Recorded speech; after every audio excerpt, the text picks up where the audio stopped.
Hello दोस्तों, ये कहानी ऐसे लड़के पर आधारित है जिसे अपने ब्रेकअप के बाद टाइम रोकने की शक्ति मिल जाती है। फिर वो इस सुपर पावर का इस्तेमाल करके लड़कियों के साथ क्या क्या करता है, ये हम आज इस स्टोरी में देखेंगे। मूवी की स्टार्टिंग में हम बेन को देखते हैं जिसका अपनी गर्लफ्रेंड के साथ ब्रेकअप हो चुका है। उसकी गर्लफ्रेंड का नाम सूजी था। वो उसकी पहली गर्लफ्रेंड थी। उसे उसके साथ बिताए हर पल अब याद आने लगे थे। वो यही सोच रहा था कि आखिर उसका ब्रेकअप क्यों हुआ। बेन का एक बेस्ट फ्रेंड था जिसका नाम शॉन था। वो उसे समझाता है कि सूजी को कोई बेटर ऑप्शन मिल गया होगा, इसीलिए उसने ब्रेकअप कर लिया। अब तुम्हें उसके बारे में नहीं सोचना चाहिए और तुम्हें किसी खूबसूरत लड़की को अब डेट करना चाहिए। ये देखकर सूजी को जलन होगी, फिर वो तुम्हारे पास वापस आ जाएगी। यहाँ शॉन का लड़कियों के साथ एक्सपीरियंस बहुत डिस्गस्टिंग था। सभी लड़कियां उसे डंप करके चली जाती थी, इसलिए उसके आइडियाज बेन नहीं ले सकता था। बेन हमेशा से ही एक अच्छा आर्टिस्ट बनना चाहता था। उसकी जब भी ड्राइंग क्लास होती थी वो हमेशा लड़कियों की ड्राइंग्स बनाता था। हमेशा उसे सूजी की याद आती रहती थी। एक रात वो उसे कॉल भी करता है और उससे पूछता है कि क्या हम एक साथ रह सकते हैं, लेकिन यहाँ सूजी ने उसे मना कर दिया। अब वो दिन रात अपने बेड पर ही पड़ा रहता था। सूजी के जाने के बाद उसकी लाइफ जैसे खत्म सी हो गई थी। धीरे धीरे उसे अब नींद भी नहीं आती थी। वो सोने की बहुत कोशिश करता है लेकिन उसे नींद ही नहीं आती। वो रोज टाइम पास करने के लिए अलग अलग चीजों को ट्राई करता था, लेकिन यहाँ फिर भी उसका टाइम पास नहीं होता। एक रात वो ग्रोसरी लेने गया जहाँ उसने नोटिस देखा वहाँ पर स्टाफ की जरूरत है। बेन को रात में नींद नहीं आती थी, इसलिए वो अपना टाइम पास करने के लिए यहाँ नाइट में जॉब करता है। उसे पता चलता है कि वहाँ का मैनेजर पहले एक फुटबॉल प्लेयर था, लेकिन अब वो यहाँ काम करता है। ये देखकर बेन रियलाइज करता है कि उसकी भी लाइफ ऐसे ही जल्दी जल्दी गुजर जाएगी। इसके लिए वो कुछ कर भी नहीं सकता था। बेन के साथ ही एक लड़की भी काम करती थी, उसका नाम शेरॉन था। बेन नोटिस करता है कि उसका बॉस शेरॉन के साथ मिसबिहेव करता है। शेरॉन को उसका बॉस उसे बिल्कुल पसंद नहीं था। बेन जॉब के दौरान कहता है कि उसका टाइम जॉब के वक्त बहुत धीरे धीरे गुजरता है। टाइम जल्दी बीतने के लिए हम सभी एम्प्लॉयज अलग अलग चीजें करते हैं। यहाँ हर एक का अलग अलग जुगाड़ है। जैसे कि शेरॉन कभी भी टाइम नहीं देखती, क्योंकि जब भी वो टाइम देखती है तो उसे ऐसा लगता है कि टाइम बहुत धीरे धीरे चल रहा है। इस वजह से वो घड़ी पर ध्यान नहीं देती। वहाँ पर ही काम करने वाले दो फ्रेंड बैरी और मैट हमेशा ही एक दूसरे के साथ गेम खेलते रहते हैं। कभी ये लोग शॉपिंग मॉल में रेस लगाते हैं तो कभी लड़कियों के सामान में कुछ अलग ही चीजें रख देते हैं। इसी तरीके से हर कोई अपना टाइम पास करता था, लेकिन बेन कहता है कि मेरा टाइम पास करने का तरीका कुछ अलग ही है। जब बेन का ब्रेकअप हुआ तो उसको टाइम स्पेंड करना बहुत मुश्किल हो गया, जिसके बाद फिर उसमें सुपर पावर आ गई। ये सुपर पावर टाइम को फ्रीज करने की थी। वो अपने पावर से सबको फ्रीज कर देता था और फिर सारी जगह पर घूमने लगता था। वो वहाँ सुपरमार्केट में आई सभी खूबसूरत लड़कियों को नोटिस करता था। उसे ये लगता था कि लड़कियों में एक अलग सी पावर होती है। वो जब छोटा था तो उसके घर में एक फॉरेन स्टूडेंट रहने आती है। वो बहुत खूबसूरत थी, इसलिए वो हमेशा उसे देखता ही रहता था। बेन जब भी टाइम फ्रीज करता था वो लड़कियों की न्यूड पोर्ट्रेट बनाता था। उसने एक बुक में पढ़ रखा था कि लड़कियों को पेंटर के साथ अफेयर करना पसंद है, क्योंकि वो लड़कियों की ब्यूटी और निखार देते हैं। ऐसे ही बेन ड्राइंग करते हुए अपना टाइम स्पेंड करता था और जब वो अनफ्रीज करता तब तक बहुत सा समय बीत जाता था। अगले दिन बेन से मिलने के लिए उसका फ्रेंड शॉन आता है। शॉन को पता था कि बेन अभी भी अपनी एक्स गर्लफ्रेंड के बारे में ही सोच रहा है। वो उससे कहता है कि अब तुम्हें उसे भूल जाना चाहिए। शॉन ये बात उससे बार बार दोहराता रहता है, इसलिए फिर बेन इस टाइम को भी फ्रीज कर देता है। शॉन और बेन बचपन से ही बहुत अच्छे दोस्त थे। जब शॉन की मदर घर से चली जाती है तब दोनों मिलकर न्यूड फोटोज देखते हैं। एक दिन जब ये दोनों वो फोटोज देख रहे थे तभी शॉन की मदर वापस आ जाती है। वो इन दोनों की फ्रेंडशिप को कुछ अलग ही समझती है। शॉन बेन से कहता है कि तुम्हें मेरे साथ क्लब में चलना चाहिए। ये सुनकर बेन को अपने बचपन का एक किस्सा याद आता है। उनके शहर में एक लड़की थी जो पैसों के लिए न्यूड होती थी। वहाँ इनके सारे दोस्त मिलकर उस लड़की को देखने के लिए लाइन लगाते थे। फिर हम देखते हैं कि अगले दिन बेन और शेरॉन की नजरें मिलती हैं। शेरॉन को भूख लगती है तो वो बेन से सैंडविच मांग लेती है। सैंडविच खाते वक्त उसके गाल में सॉस लग गया था। फिर बेन उस सॉस को हटाता है और यहाँ पर एक रोमांटिक मोमेंट बन जाता है। इस मोमेंट को बैन खोना नहीं चाहता था, उसको फ्रीज करना चाहता था, लेकिन तब तक शेरॉन वहाँ से चली जाती है, लेकिन वो कुछ नहीं कर पाता। यहाँ उसे अच्छा लगने लगा था कि अब वो सूजी को भूलने लगा है, अब वो शेरॉन को लाइक करने लगा है। फिर वो बैरी और मैट के साथ डिस्कस करता है। बैरी और मैट यहाँ डिस्कस कर रहे थे। मैट बताता है कि आज मैंने शेरॉन को डेट के लिए पूछा था। मैट इसके लिए बहुत एक्साइटेड था, लेकिन बैन को बहुत बुरा लगता है। बैन उनसे कहता है कि मेरे साथ हमेशा ही ऐसी चीजें होती रहती है, मैं जिसे भी लाइक करता हूँ वो हमेशा मुझसे दूर चला जाता है। वो जब छोटा था तो वो अपनी टीचर को बहुत लाइक करता था, लेकिन टीचर के साथ तो उसका कुछ नहीं हो सकता था।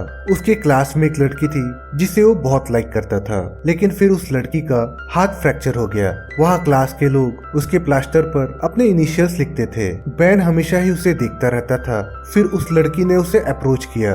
फिर बैन ने भी अपने इनिशियल्स उस प्लास्टर पर लिख दिया। जब उस लड़की का प्लास्टर खुला तब उसके हाथों में बहुत बाल आ चुके थे, इसलिए वहाँ के बच्चे उसका मजाक बनाने लगे। ये सुनकर वो बहुत उदास हो गई थी। फिर बैन उसके पास जाकर बैठता है और उससे कहता है कि तुम जैसी भी हो तुम वैसी ही ब्यूटीफुल हो। इसके बाद ये दोनों ही गर्लफ्रेंड बॉयफ्रेंड बन जाते हैं। एक दिन बैन उसे क्लास के पीछे बुलाता है। फिर वो उससे पूछती है कि क्या तुम मुझे किस करना चाहते हो। बैन उससे कहता है कि हाँ, लेकिन कल तुम मुझे यहीं पर मिलना, क्योंकि कल स्कूल में यहाँ कोई नहीं होगा। कल हॉलीडे है तो कोई भी उन्हें डिस्टर्ब नहीं करेगा। अगले दिन बैन उसका बहुत वेट करता है, लेकिन वो नहीं आती। बाद में उसे पता चला कि उस लड़की का स्कूल ट्रांसफर हो गया है। फिर हम प्रेजेंट में देखते हैं जहाँ शॉन और बैन बातें कर रहे थे। बैन ने शेरॉन के बारे में शॉन को बताया, लेकिन वो ये भी बताता है कि मैट और शेरॉन आज मूवी देखने जाने वाले हैं। शॉन कहता है कि वो दोनों एक फ्रेंड की तरह मूवी देखने जा रहे होंगे, क्योंकि उन दोनों के बीच में अभी कुछ भी नहीं है। अगले दिन बैन जब जॉब पर जाता है तब मैट बैरी के साथ शेरॉन के बारे में बात कर रहा था। वो बता रहा था कि वो शेरॉन के साथ कल इंटीमेट हुआ। ये सुनकर बैन का दिल टूट जाता है। फिर उनका बॉस उनके पास आता है। मैंने अपने एक फ्रेंड के साथ बैट लगाई है जिसमें हमें उनकी टीम के साथ फुटबॉल खेलना है। इस फुटबॉल मैच में मैट को सपोर्ट करने के लिए शेरॉन भी आती है। इनमें से किसी को भी फुटबॉल खेलना नहीं आता था, इसीलिए वो बहुत बुरी तरीके से हार रहे थे। दूसरी टीम के 26 पॉइंट हो चुके थे और इनके अभी तक 0 ही थे। बैन बोर होने लग गया था, इसलिए वो अब टाइम फ्रीज कर देता है। बैन हमसे कहता है कि इस फ्रीज टाइम में मुझे हमेशा से ही सेफ लगता है। फिर वो कैंटीन में जाता है जहां उसे अचानक से आवाज आती है। एक आदमी अनफ्रीज होकर वहां से भाग जाता है। बैन यहाँ अकेला नहीं था जो टाइम फ्रीज करके घूम सकता था। फिर वो मैच में वापस आ जाता है। यहाँ इनका लास्ट पॉइंट था। फिर मैट ने फुटबॉल किक किया जिससे उनके बॉस की नाक टूट जाती है। मैट उसको हॉस्पिटल लेकर जाता है और बैन को ये कह जाता है कि शेरॉन को घर तक छोड़ देना। बैन और शेरॉन फिर कॉफी के लिए जाते हैं। बैन शेरॉन से पूछता है कि क्या तुम मैट को डेट कर रही हो। शेरॉन कहती है कि ऐसा कुछ भी नहीं है, हम लोग तो सिर्फ दोस्त की ही तरह मूवी देखने गए थे। शेरॉन का यहाँ एक बॉयफ्रेंड था जिससे ब्रेकअप किए उसे 6 महीने हो चुके थे। बैन भी उसे अपने ब्रेकअप के बारे में बताता है। अब वो दोनों ही एक दूसरे के बारे में अच्छे से जानने लगते हैं। शेरॉन बताती है कि मैं नाइट में स्पेनिश सीखती हूँ, उसे नई जगह घूमना पसंद है और नए लोगों से मिलना भी चाहती है। स्पेनिश सीखने के बाद शायद वो स्पेन में जाकर वहाँ टीचिंग का काम करेगी। उसे साउथ अमेरिका भी बहुत अच्छा लगता था, वो वहाँ पर भी जाना चाहती थी। फिर वो बैन को उसके सपनों के बारे में पूछती है। बैन बताता है कि उसे ड्राइंग करना बहुत पसंद है, शायद एक दिन उसकी भी आर्ट गैलरी में एग्जीबिशन होगी। शेरॉन कहती है कि मैं हमेशा से ही एक आर्टिस्ट से मिलना चाहती थी, वो वर्ल्ड की किसी भी चीज में ब्यूटी ढूंढ सकते हैं। फिर बैन शेरॉन को घर छोड़ता है। यहाँ पर ये दोनों किस करने वाले थे, लेकिन वो ठीक से नहीं हो पाता। अगले दिन उनका बॉस बताता है कि उसका बर्थडे आने वाला है, इसलिए वो सबको बर्थडे पर इनवाइट करता है। शेरॉन बैन से पूछती है क्या तुम मेरे साथ बॉस की पार्टी में चलोगे। बैन इसके लिए हाँ बोलता है। फिर उनका बॉस उन सभी को बुलाता है और उनको इंस्ट्रक्शन देता है कि बर्थडे पर सरप्राइज भी होना चाहिए, इसका इंतजाम तुम चारों को करना है। बैन को यहाँ पता नहीं था कि वो ये सब कैसे करेगा, इसलिए फिर वो शॉन की हेल्प लेता है। शॉन को इन सब चीजों के बारे में अच्छी नॉलेज थी। वो उसे क्लब में लेकर जाता है और वहाँ एक लड़की से बात करता है। वो लड़की कहती है कि मैं उस रात बहुत बिजी हूँ, लेकिन मैं वहाँ अपनी जगह अपनी एक फ्रेंड को वहाँ भेज दूंगी। कल रात के बाद बैन को हर जगह शेरॉन ही दिख रही थी। वो टाइम को फ्रीज करके हर वक्त उसे ही ड्रॉ करता रहता था।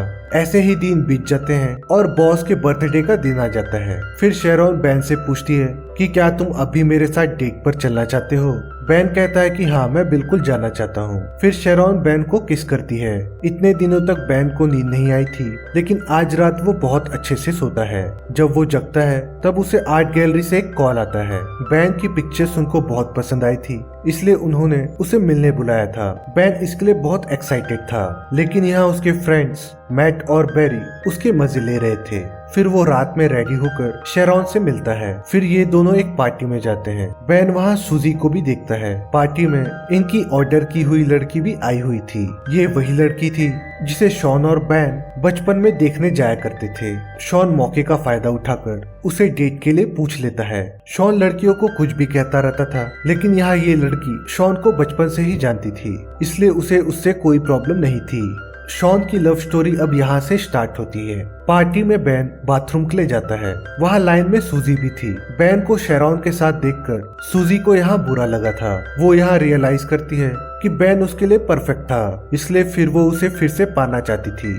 बैन उसे उसमें कोई भी इंटरेस्ट नहीं दिखाता है। फिर हम देखते हैं कि उनका बॉस शेरॉन को छेड़ रहा है। शेरॉन यहाँ गुस्सा होकर वहाँ से जाने लगती है। जाते समय उसने बैन और सूजी को किस करते हुए देख लिया था, इसलिए शेरॉन वहाँ गुस्से से चली जाती है। बैन रियलाइज करता है कि शेरॉन उसके बारे में क्या सोच रही होगी। उसने टाइम को फ्रीज कर दिया और वो सोचने लगा कि वो शेरॉन को क्या कहेगा, लेकिन उसे कुछ भी नहीं सूझता। ऐसे ही उसने 2 दिनों तक टाइम को फ्रीज कर दिया था। वो शेरॉन से मिलने जाता है, लेकिन शेरॉन उसकी कोई भी बात नहीं सुनती है। बैन को यहाँ फिर से नींद आनी बंद हो गई थी। फिर हमें पता चलता है कि उसके फ्रेंड ने एक फेक कॉल करके एक आर्ट गैलरी में बुलाया था, इसलिए बैन अपना आर्ट लेकर उस आर्ट गैलरी में चला जाता है। वहाँ के एजेंट से वो बात करता है तो उसे पता चलता है कि उसकी वहाँ पर कोई भी अपॉइंटमेंट नहीं है, लेकिन फिर भी एजेंट उसकी ड्राइंग देख लेता है और उसे उसकी ड्राइंग्स बहुत पसंद आती है। वो बैन को एक चांस देते हैं। अब उसका एक आर्ट शो कराते हैं, जिसका इनविटेशन वो शेरॉन को भी देता है। इस शो में बैन ने जो शेरॉन की पिक्चर्स बनाई थी बस वही डिस्प्ले में लगाई थी। यहाँ सब कुछ ब्यूटीफुल था। बैन का काम देखकर वहाँ एक आर्ट की एजेंट उससे बात करने लगती है। वो कहती है कि मुझे तुम्हारी स्केच बहुत पसंद आई। वो न्यूयॉर्क से आई थी और वो उसे बहुत अच्छा चांस दे सकती थी। उससे बात करते हुए बैन नोटिस करता है कि शेरॉन भी इस एग्जीबिशन में आई है। वो आर्ट एजेंट बैन से पूछती है कि तुम फ्यूचर में क्या करना चाहोगे। वो कहता है मुझे साउथ अमेरिका में जाके ट्रैवल करते हुए ड्राइंग करना है। एक्चुअल में शेरॉन का सपना था कि वो साउथ अमेरिका जाए, इसलिए बैन भी उसके साथ रहने के लिए ट्रैवल करते हुए ड्राइंग करना चाहता था। शेरॉन अपनी इतनी सारी ड्राइंग्स देखकर बैन को माफ कर देती है। बैन शेरॉन को आंख बंद करने के लिए कहता है। फिर वो शेरॉन को किस करता है और टाइम को फ्रीज कर देता है। अब इस फ्रीज टाइम में शेरॉन भी आसपास में घूम सकती थी। बाहर बर्फ गिर रही थी, इसलिए बैन फिर शेरॉन को बाहर लेकर आता है। फिर वो दोनों किस करते हैं और यहीं पर ये मूवी एंड हो जाती है। आपको ये मूवी अगर अच्छी लगी हो तो प्लीज मुझे सब्सक्राइब कर लीजिए और स्क्रीन पर दिख रही अगली मूवी जरूर देखिएगा। तब तक के लिए thank you and take care.